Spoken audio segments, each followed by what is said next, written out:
Follow the money. That's what I always say. You always follow the money. Yeah. This is Follow the Money with Mitch Moss and Paulie Howard on VSiN. Welcome in. It is Follow the Money here on VSiN, the Sports Betting Network, and this show is brought to you by DraftKings. Mitch Moss, Paulie Howard. We are live in downtown Las Vegas from the Circa Resort and Casino. Great guests lined up over the next 3 hours. Plus, we have Game 6 tonight, Stanley Cup Final. We have the Euros going on again today with 3 more matches today, tomorrow. A Broncos preview coming up. Great numbers in Major League Baseball. And, Paulie, we will begin with, the Lakers got the guy they wanted all along, right? J.J. Redick is going to be their new head coach, getting $8 million per year. And according to sources, evidently, great game plan. I hope so. I would hope that was the case and that he blew them away when he interviewed for the job. Now, this is a guy who comes in who has never coached professionally.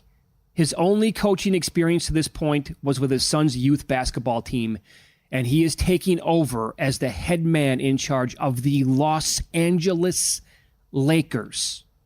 Okay. Everyone says he's a smart guy and knows basketball. He was sought after by other organizations to be an assistant.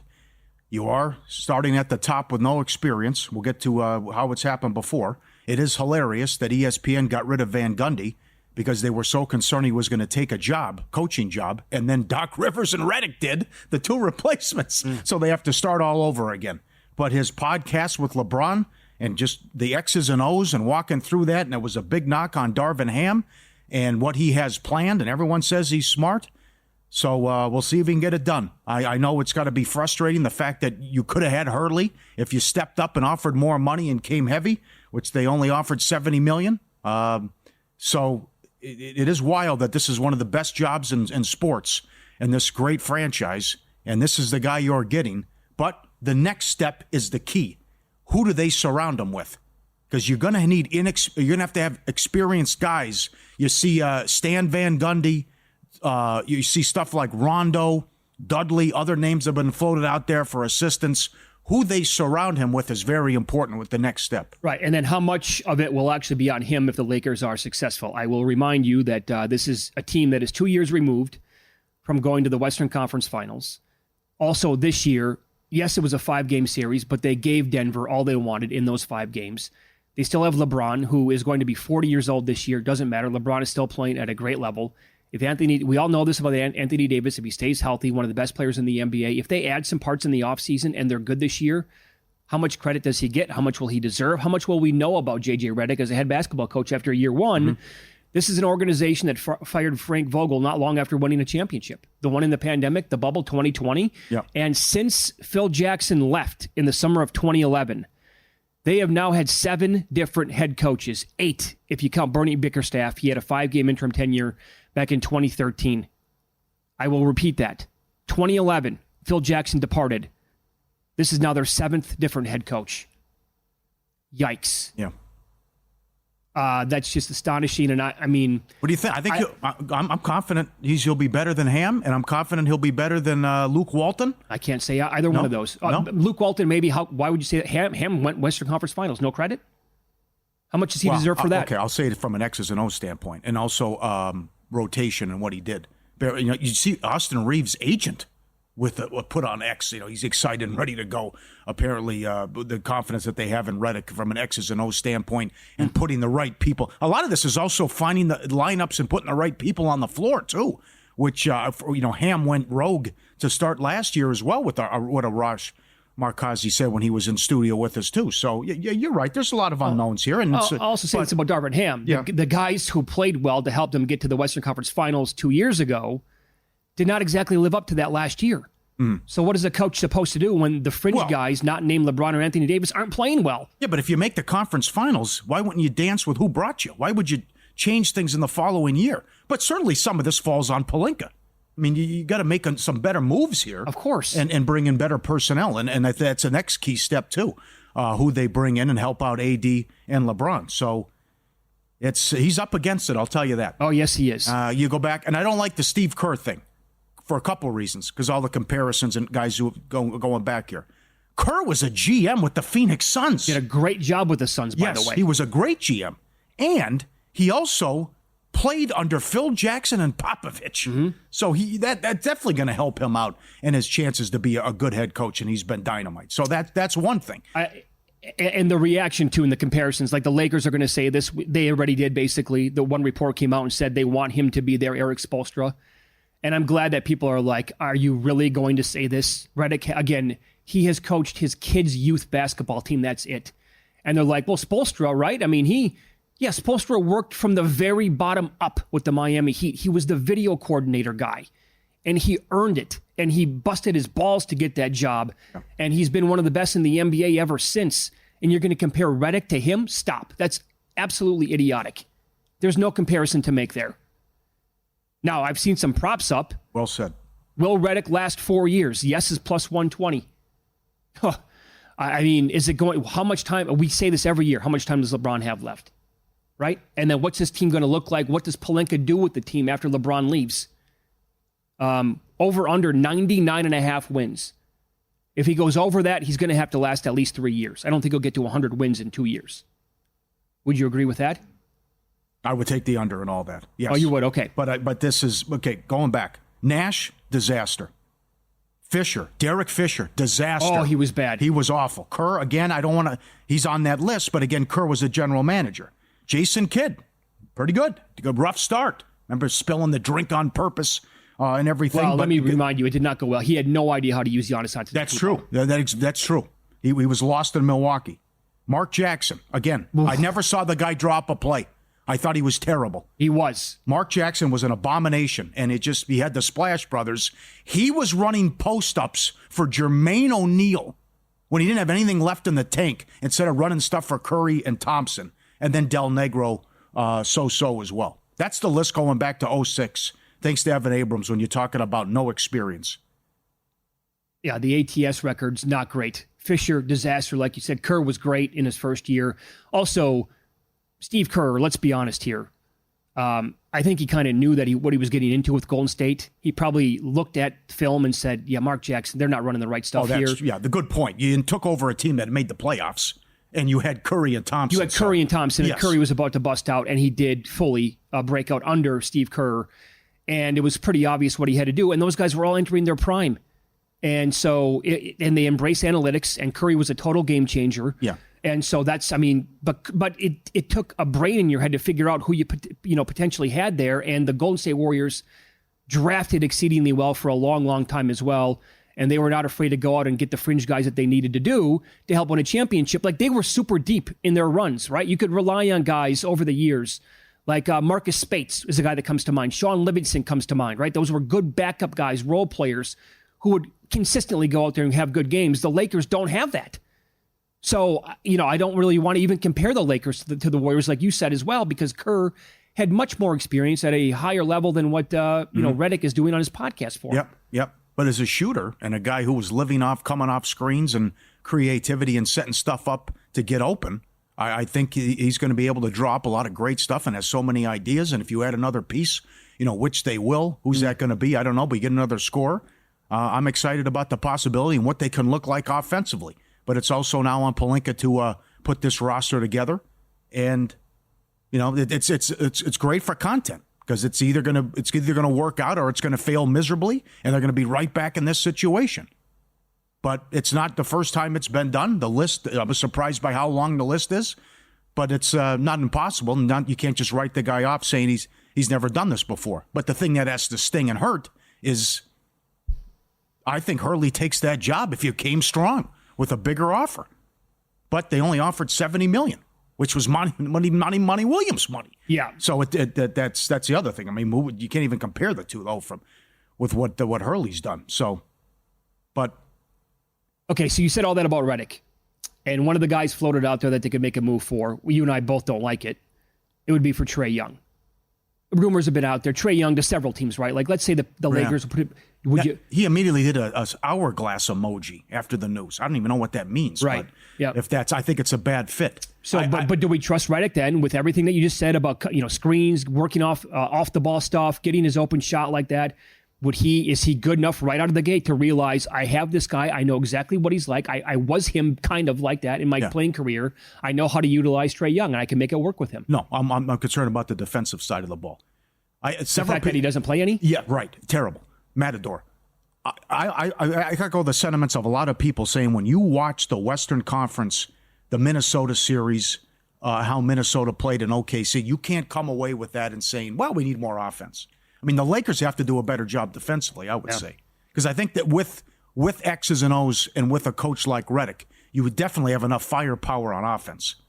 You need a better job defensively, and maybe X's and O's will take care of that as well. But I think Trae Young's a horrible fit. Yeah, that's all fair in my opinion.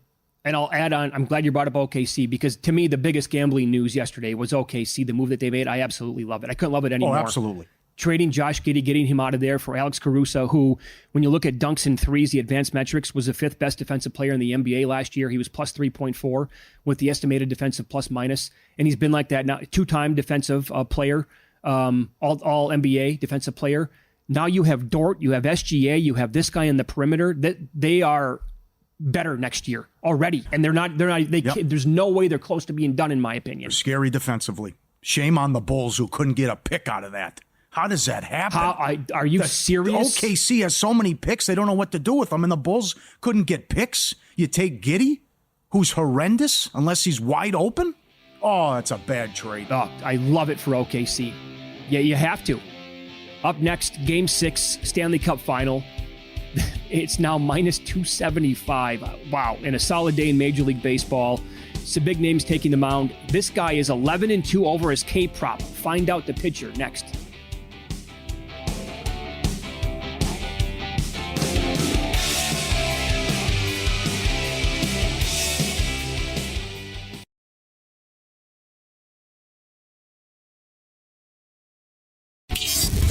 This is Follow the Money on VSiN.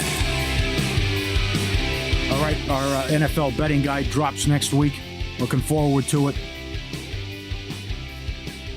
We went over the stuff we like with the Jets yesterday. Win totals, team breakdowns, team previews, prop bets, everything you want. And that you have to be a VSiN subscriber to get the NFL betting guide. 13 months, 1 month free. 13 months for $1.99 works out to less than 50 cents a day. Sign up today, vsin.com/subscribe. Code FTM. Code FTM to unlock this deal. vsin.com/subscribe. VSiN contributor Lou Finicaro joins the program now. He loves betting the NFL. He loves betting the College World Series. He loves betting the UFC. And he loves betting the NHL as well. And we have a Game 6 tonight in the Stanley Cup Final. And Uncle Lou was on the Progressive guest line. Good morning, sir. How are you today? Doing great, guys. Thanks so much for having me on. Great time of year for me, for everybody. Yeah, love talking to you. Let's begin with Game 6 tonight then. Now, this number, where it is on game day here, Lou, it's I'm seeing as low as minus 110 this morning on Edmonton on the odds screen. They were as high as minus 125 a couple of days ago. Were you part of the Florida steam here, betting the Panthers in Game 6? If so, why? Yes. Okay. I've been on Florida since January. There's no really reason for me to jump off now. I've been a selfish NHL puck passion guy wanting 7 games from the beginning. Now I'll retract myself a little bit. I don't want 7, I want 6. I believe in Florida. I never thought it would be easy. From the opening line of this series, what was Florida, minus 135 or so? They expected a tight series. McDavid's done well. Edmonton's done well. Florida's loosened up a little bit the last 2 games. And now, even though the early money, just like NFL guys, tends to be guys ahead of the line. And I would expect that from today, noon on, we'll start to see some Edmonton money, which is public money. That early money, I believe, is educated hockey players trying to get the price on Florida. Road teams have had great success these last 3 rounds. I believe Florida's best way to give it to Edmonton would be to hoist on their ice, and I believe that's exactly what will happen. All right, UFC Fight Night tomorrow, Saudi Arabia. Don't get caught with your pants down. The prelims at 9 a.m. Pacific, early start here. Let's go to the main event with Whitaker, 140, 145 in that range, 2.5 round prop over 150. You like a favorite. You have my attention. Tell us why. Well, there's a number of reasons to like Whitaker. First of all, he's the number 3 ranked middleweight in the world. He was getting ready to fight a monster in Khamzat Chimaev. Chimaev got ill, had to fall out, and in comes Ikram Aliskerov, who's a very capable fighter. However, he was preparing for a co-main event a week ago in Las Vegas. That was a 3-round affair he was preparing for. He was preparing for a guy down the line, you'll see, Trocoli.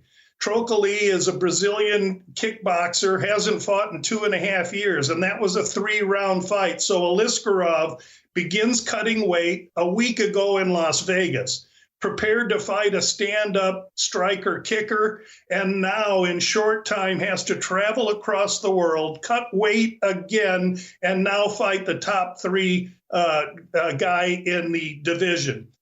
He is taking this fight for advantage. He's going to endear himself to the UFC, number 1. Number 2, it's a great opportunity. Should he catch lightning in a bottle, he projects himself up in the division, and it's a fight he has to take. But there's nothing about this that gives him any advantage. Meanwhile, Whitaker preparing for Chimaev, and Chimaev a very similar fighter to Aliskerov. So Whitaker has very little to adjust to. He's been there. He's been preparing. He's had a full camp. And I just think there's way too much advantage for him. He opened a little shorter than that, minus 130 or minus 135.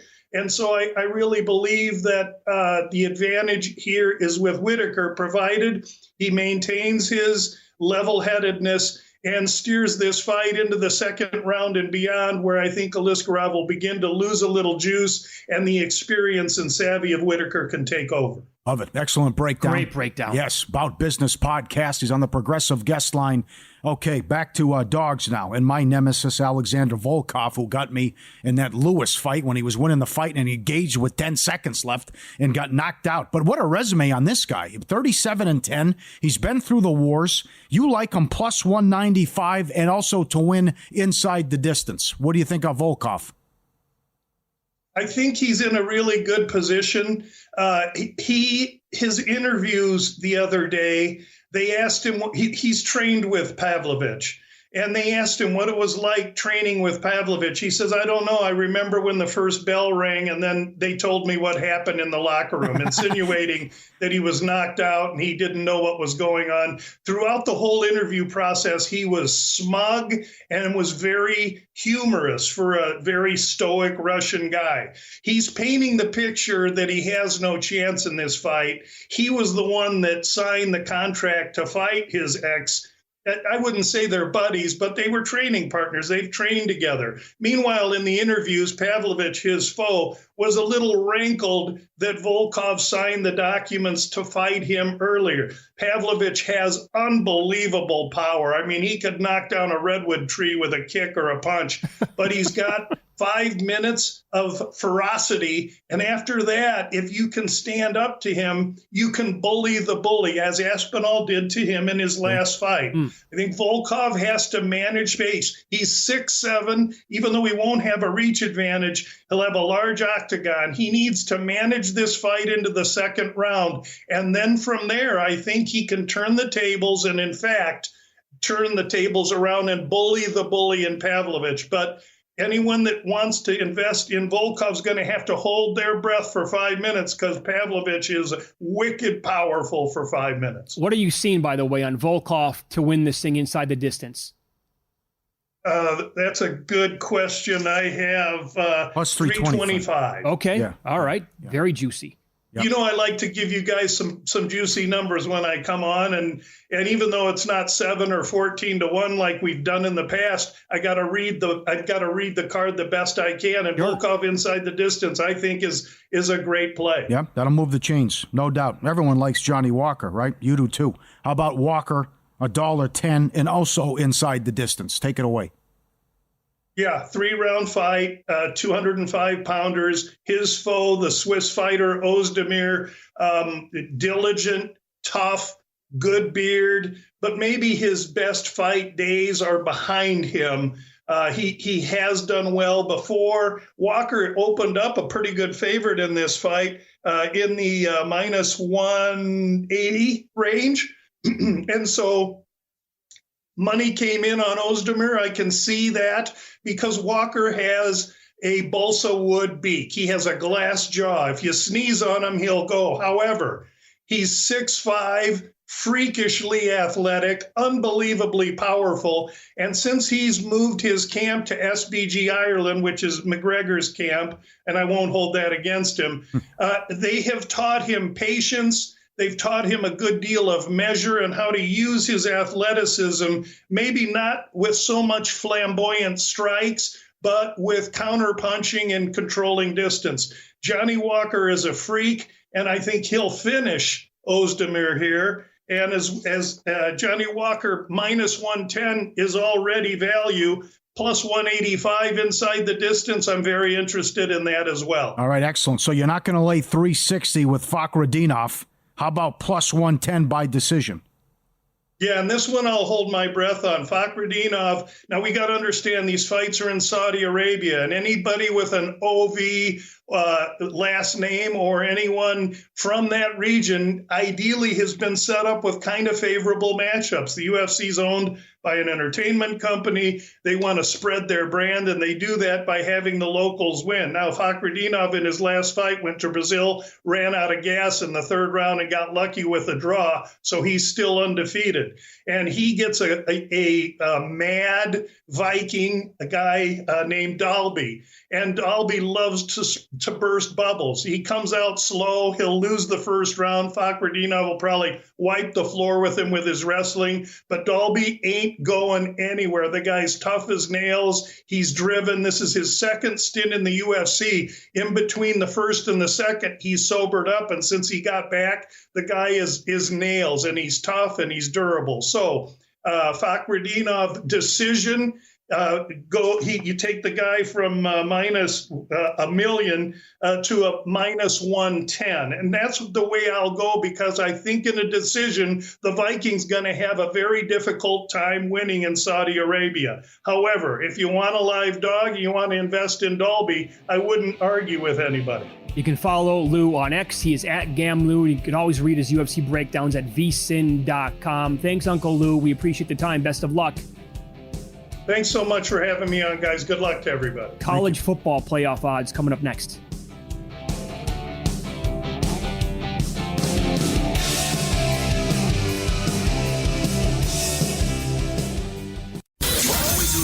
Follow the money. That's what I always say. You always follow the money. Yeah. This is Follow the Money with Mitch Moss and Paulie Howard on VSiN. Good to have you on board. This show is brought to you by DraftKings. We're live, as always, downtown Las Vegas, Circa Resort and Casino. It feels weird that we have a Game 6 in any final, right, on a Friday night. I love it. It's great. And Dennis Bernstein, a longtime friend here of the show, great individual and a human being overall, awesome on the NHL, covers the sport for thefourthperiod.com. He's on the pregame tonight on SiriusXM NHL. He is live this morning from the site of Game 6 in Edmonton. Joins the program now. Good morning, buddy. How are you today? I'm doing great. If I was the type of guy that blushed, I would be blushing, but I'm not. So thank you for all the kind words. Appreciate it. But yeah, we're ready for Game 6 up here. Okay, so are the Panthers ready for Game 6? And I think if you go back after Game 3, the narrative was, well, this is over with. It's a bad matchup. I think I definitely said that right for Edmonton, and it completely flipped. And now it's like, well, nothing's going right for Florida. But as we've seen, like, this stuff can stop on a dime and flip the other way. Does it flip tonight? Do the Panthers end this thing? Yeah, well, look, the Panthers weren't ready to win the Cup.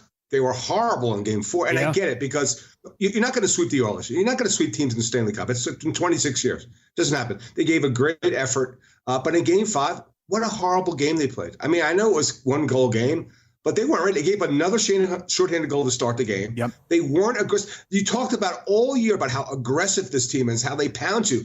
They backed off the Oilers. And then they took stupid penalties, made mistakes again on the power play. They're not, and I'll tell you, as much as we all love Paul Maurice in the media, he's so eloquent. He's got to coach up his team, and he's got to be better. He's making 3 lineup changes tonight, and if they go reverse history and get reverse swept, like it's not going to look good for Paul Maurice. It really isn't. They got to be the more desperate team tonight. They got to be the more physical team, and they have to be the more smarter team, which hasn't happened in these last 2 games. Now, Mitch, you asked about momentum. I don't know. Like from game to game, there's no momentum in hockey. No, because you couldn't tell me after game 3 and watching the team play and the crowd isn't into the game that they win 8-1. So who knows what happened tonight, but the Panthers had to be way better, way smarter, or we're going back to sunrise for Game 7. No, you're exactly right. I mean, 11 penalties the last 2 games, and now Edmonton getting the power play going. You mentioned the shorthanded goal. How does that happen? Right, 5 minutes in. So that's big as well, and I think the first goal tonight's enormous.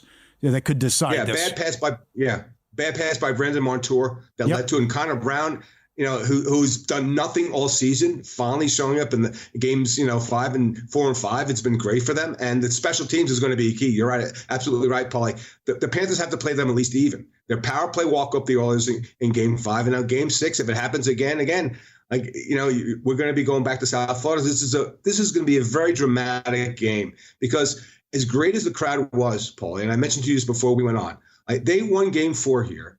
And it was 8-1. First of all, everybody stayed in the building. Usually 8-1, everybody's gone, going home, going trying to fight traffic. Everybody stayed in the building. And when I left the building, they were celebrating like they won the Stanley Cup. They were down 3-1. So if they win tonight, I can imagine what's going to happen in the city. But the Oilers have more than a puncher's chance to send us back down for Game 7. Well, no one's ever clinched in Edmonton on their home ice. How about that? Oh, is that right? Correct. They have that angle too. Yep. So, they're also going against Gretzky a lot of those times. But you also have to factor in that McDavid's playing like Gretzky as well. You got to be concerned about Bob. It's been bad Bob here. And that was a softie, that McDavid goal. And suddenly he's been lit up now and they found something. How concerned are you with his play? A little concerned, but the guys in front of him were very good. The best defenseman for the Panthers in Game 5 was Oliver Ekman-Larsson, who's like their 5th or 6th best defenseman. Ekblad wasn't great. I mentioned Montour wasn't great. It was a bad defensive effort for half the game. Now, they woke up. They made it very dramatic at the end. But, yeah, you're a little concerned about Bob. But, again, this guy won 2 Vezina trophies. He's been great throughout the playoffs. But, yeah, after that, you watch that game and saying, okay, that one shot shouldn't go in. But it is Connor McDavid. There's probably one guy that can make that shot. Unfortunately for Bob, that's who he's playing tonight. So we'll see what happens. But, yeah, he's got to be better and he's got to be sharper. He has been in a big spot, so we'll see. So you've covered the sport for a long, long time. You're well-connected as well. You have a vote for the Conn Smythe? If not, do you talk to all these guys who are voting on this award and gals who are voting on it? Where are they at right now? Can Connor McDavid win? He's minus 275 this morning to win it. Mm-hmm. Can he win the Conn Smythe even if Edmonton loses the series? I have voted in the past. I don't vote this time because it's usually a group of 12 or 13 voters, a few from Florida, a few from Edmonton, and some Nationals. But during Game 4, if they had won Game 4, I think it would have been Barkov. Right now, Mitch, here's the thing. Take out Draisaitl and Hyman and Bouchard because they're the beneficiaries of what Connor's doing. The next highest scorer in the playoffs is Barkov, Alexander Barkov with 21 points. Connor has 42. How do you not vote for the guy? He's led this team. And maybe not tonight, but if he takes it to 7, you have to. And now you have a scenario where the losing team might have the Conn Smythe winner. The only other option I see here is if there's a heroic performance by somebody. I'll give an example. They win tonight 3-1, the Panthers, and Bob has 48 saves. Then maybe for some recency bias for a game tonight, maybe. But again, the Conn Smythe is different than the other MVPs of other sports. It's for the entire playoffs, not just the final. So when you look at 42 points, and we're talking about Wayne Gretzky stuff, as you mentioned, only one other player has 4-point games back-to-back in the Cup final, Wayne Gretzky and Connor McDavid. The disparity between himself and the rest of the players in the playoffs, it has to be him. I don't know how you can make the case for anybody else other than he's the best player on the winning team, which would be Barkov right now, because Bobrovsky wasn't the better goalie in the Boston series, Swayman was, and certainly wasn't the better goalie in the Rangers series, Shesterkin was, but they found ways to win. That's another good point. Oh, yeah, well done. Do you remember the only time it's happened from a non-goalie, Reggie Leach? That's the only guy who's done it. Yeah. Yeah, in 76, I'm old enough to remember that because I was a Flyers fan back then. He scored 19 goals. Yes, he did. So, yeah, and it's been, and I remember Jean-Sebastien Giguère in 2003, right, won as a member of the Ducks, but it's usually been a goalie. But for this, because holy, there's such a disparity in the numbers. How do you not give it? It's the best player in the playoffs. That's a good breakdown. He's not the best player in the playoffs of what he's doing. No, you sold me. It's a great breakdown. What's it like there? Can Canada end the drought? You mentioned what happened after they won 8-1. What's it like if they can win this tonight? And I know hotel rates are $3,000 a night. It's bedlam. What's it like there in Edmonton? So I had a guy sitting next to me. When I flew in from I connected from LA through Seattle. And there's a couple of people, we're coming up. We're all the fans. We're coming back home, California, Texas. The guy next to me is from Bangkok. He's flown in from Bangkok to watch this game. What? That's how crazy this market. Yeah, seriously. It's how crazy this market is. So, look, here's the thing of that narrative about Canada rooting for the Oilers. Right. I'm sorry. The Vancouver Canucks fans are not rooting for the Oilers. The Calgary Flames fans aren't rooting for the Oilers. And if you're a Leafs fan, you're probably not rooting for the Oilers. So if you're a passive Canadian hockey fan, I assume you're rooting for the Oilers. But this city's going to be upside down. If they win and take it to 7, it's going to be a memorable night no matter what. I've been in this building for the last 5 years. It's loud. It's the loudest building in the league. It's going to be the loudest of the loud tonight. Yeah, well, especially if they score the first goal. But if they don't, you can hear a pin drop probably in that building tonight. Dennis Bernstein, our guest of fourthperiod.com. He is on the pregame coverage on Sirius XM NHL Radio tonight for Game 6 Stanley Cup Final in Edmonton between the Oilers and the Panthers. Have you been to every game in the Cup Final? Yeah. Okay. I've flown back and forth. So tell us about this then. What's the travel like? Going from South Florida all the way up to Edmonton, and are the players at all talking about this, how it's wearing on them? No, because they have charters. Yeah. And the one charter coming out of South Florida because of the storms after Game 2 was delayed it. But like my partner Dave Hagnon in the fourth period, like he couldn't get out before the storms came in after Game 2. It took him 30 hours to get to Edmonton. Like that's how brutal it's been. Ooh. And I've gone home. Like I've gone home to LA because there's 2 days between, when they change cities. I go home to LA and then I like yesterday, or I'll fly nonstop home if there's a Game 7, on Sunday, and then fly. I'll take a red eye to Fort Lauderdale on Monday. It's been brutal travel for the media and everybody, but the players. I don't think it's worn on the players because they get 2 days off between these travels. And I know people have been whining about the season's too long. The same people that whine about that, Mitch, are complaining that the season that the playoffs need to be expanded. So you want to expand the playoffs, and then you're going to complain about the season being too long? Come on. So it's been brutal for fans and for the media. For the players, not so much. I don't think the players are tired. I don't see any wear and tear from these players. I will tell you this. There's a lot of guys banged up. Most of these players aren't 100%, but I don't think the travel factors in as much as people won't think it would. I would actually say, thank goodness they have the extra days baked in for a series such like this, right? I think they got to do this every year moving forward, right? You don't want to have these teams traveling from South Florida to Edmonton and playing every other day. That'd be ludicrous.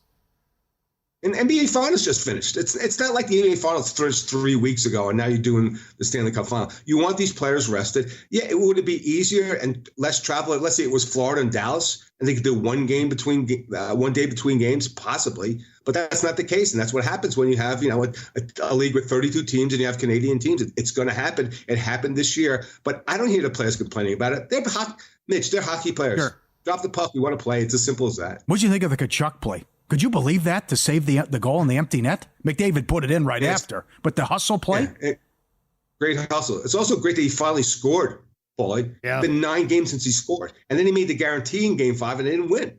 Like, we're going to go get that, the greatest goal of our lives, and we didn't go win. So, yeah, he's got to show up tonight, too, or in Game 7. So it's going to be crucial that he shows up because they're feeling it right now. I don't think they're the most confident team right now. They really have to come out hard. The first 10 minutes, like you said, is going to be key for this team. And if not, we're going to see you on Monday night. 30 seconds here. Any player prop or a final score prediction out of you tonight? No, but it's going to be the over. Like early in the series, under 5.5, over 5.5 without question. And I'll go with Evan Bouchard anytime goal because they might get one on the power play, but definitely the over. This is not going to be a low score game tonight. Excellent, man. Great appearance as always. Follow him on X. He's at Dennis TFP, and he's going to be on the pregame coverage tonight. How awesome is that? Game 6 Stanley Cup Final from Edmonton on Sirius XM NHL. Thanks, Dennis. We appreciate it. Mitch Polio, it's great being on Follow the Money. Thanks for the time. Back at you. Thanks, Denny. Dennis Bernstein here on the Progressive guest line. Over tonight, and then bump it up to 6 for Game 7, and then go under. Paulie recaps last night's betting action with Win Some, Lose Some coming up next on Follow the Money. It's VSiN, the Sports Betting Network.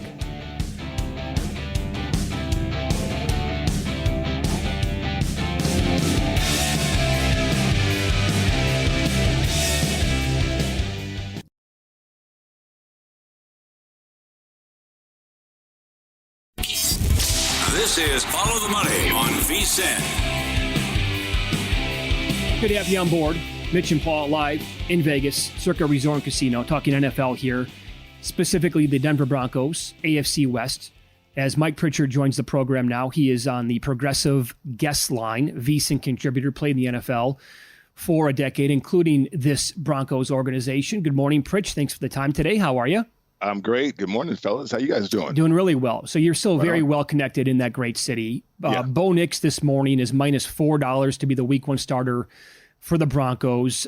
Is it pretty much a lock, in your opinion, at this point, that he's going to be the week 1 starter? And what are you hearing about him as we get closer and closer to camp? Well, they want him to be the week 1 starter. That's what I'm hearing right now. Whether or not he establishes himself that way remains to be seen. It's all about preseason for Bo Nix right now. Think about it this way, though, from a betting standpoint. He's not third team. He's listed right now, solidly listed as the backup. And anytime you're listed as a backup, obviously the offseason has gone well. Now, depending on what Sean Payton's going to do with this offense, whether or not they're going to open it up or certainly they're going to be structured, that'll get Bo Nix's feet wet, right? I don't think Denver is like in the mode that they're going to win a Super Bowl, even win a division. They're rebuilding, trying to establish something. And the quicker that they can establish Bo Nix, the better off they'll be long term. So Stidham's the starter right now, certainly in offseason. But if Bo Nix establishes himself and certainly plays well in offseason through preseason, I expect him to be the starter. Yeah, well, I want to flip it for a second then. I used the word lock, which you don't do in gambling, but I said as of right now. So if it doesn't go well for him, he's not going to be the guy then, huh? You would probably, and it's got to be, if it's not him, it's got to be Stidham and not Zach Wilson, right? No, and Zach Wilson, I mean, I don't know what's going on with that guy. Arm talent, he's Jeff George, right? We've been around long enough to see Jeff George. At least Jeff George did something. But I don't know what's going on with Zach. I mean, arm talent galore. But no, Bo Nix, think about Sean Payton in that offense too. I mean, it's not Drew Brees. It's going to be precision. It's going to be short passing games. It's going to be screen games. It's going to be all this high percentage stuff. And then also run the football. And if we can take a shot down the field with one-on-one coverage, we're going to do that. That's not complicated. I think Bo Nix is old enough, been around enough to understand that. Stidham is a backup quarterback.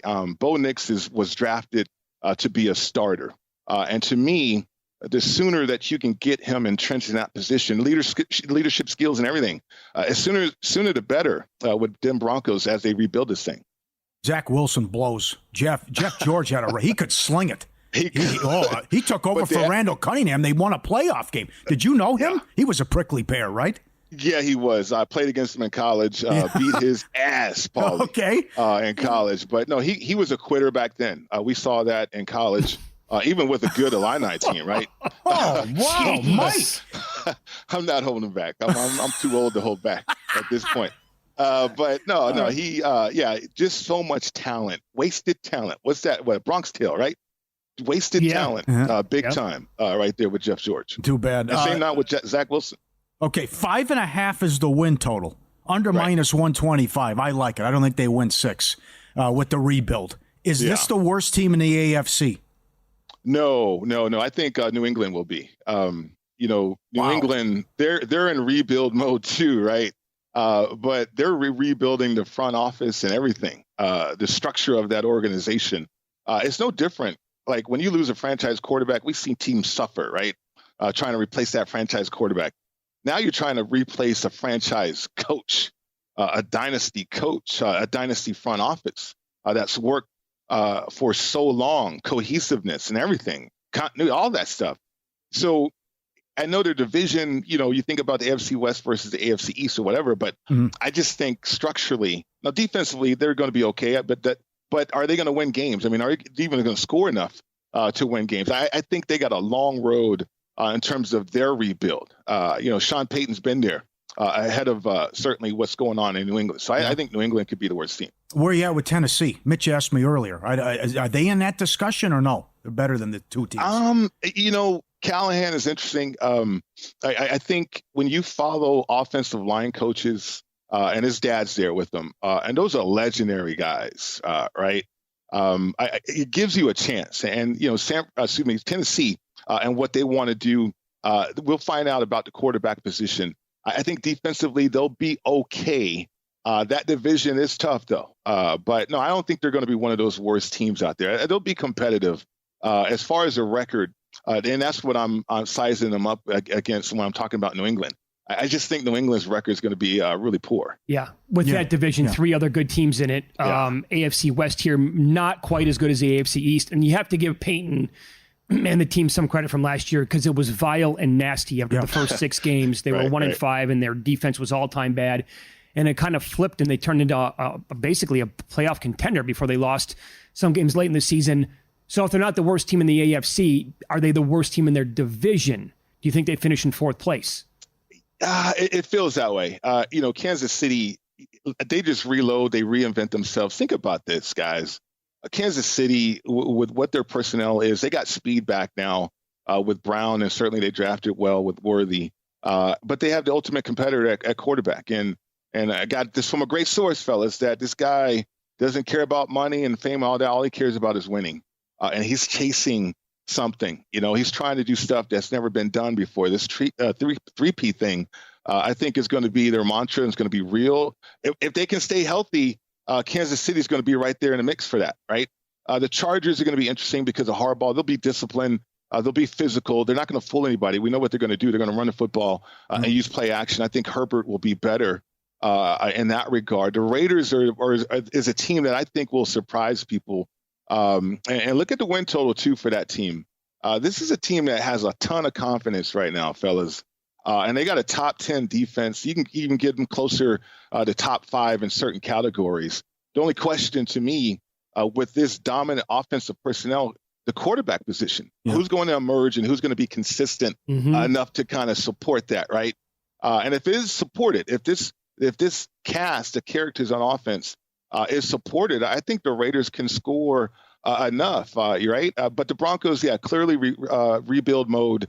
And I'm looking at the quarterback, certainly, and that's going to really determine everything, right? And I think when you look at quarterback efficiency, more importantly, offensive efficiency and the red zone, that's where teams can take a leap. And that's why I mentioned the Raiders. I think they can be better, certainly with this personnel and this new coordinator that they have.